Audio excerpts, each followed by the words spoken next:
अस्सलामुअलैकुम व्यूअर, कैसे आप? उम्मीद है खैरियत से होंगे। इस वक्त मौजूद है हम खान ड्राइवर होटल पर और दिन है आज 11 मई 2023। जिस दिन इमरान खान को पकड़ा था उससे अगला दिन है ये। और हमारे साथ मौजूद हैं प्रोफेसर नुमान साहब, अख्तर कहने लगा था सॉरी, प्रोफेसर उस्मान फ़याज़ साहब और हाफ़िज़ अहमद साहब। ये मेरे पीछे आप लाइटिंग देख सकते हैं, बड़ी एक ज़बरदस्त किस्म की। रात के इस पहर हम आए तकरीबन, ऐसा क्या टाइम हो रहा है, 11 का टाइम है तकरीबन। तो अचानक से बैठे बैठे हमारा प्रोग्राम बना के हमने जी दाल खा के आनी है।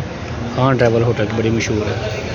तो मौसम भी बड़ा ज़बरदस्त किस्म का, रात को वैसे ही ठंडी हो जाती है और ये ओपन इलाका है सारा दाएँ बाएँ से, तो मौसम ऐसे ही। और बैठने के लिए बड़ी ज़बरदस्त किस्म की इन्होंने चार पहिए टायरों को काट के जो है चार पहिए बनाई हुई हैं ये।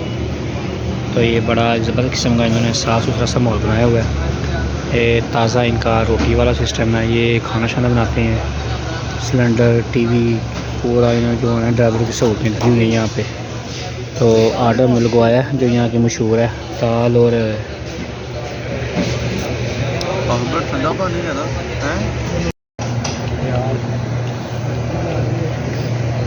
सलाद की मंगाई है। ये बड़ा अच्छा किस्म का तड़का लगाया हुआ है जिसकी वजह से आप सबको खांसी आ गई है। मसाले वगैरह खूब डाले हुए हैं ऊपर ना, जो हमें तो सही नहीं लगे। तो दूसरी प्लेट भी मंगवाई है, इसमें कोशिश है कि मसालों से परहेज़ रखा जाए।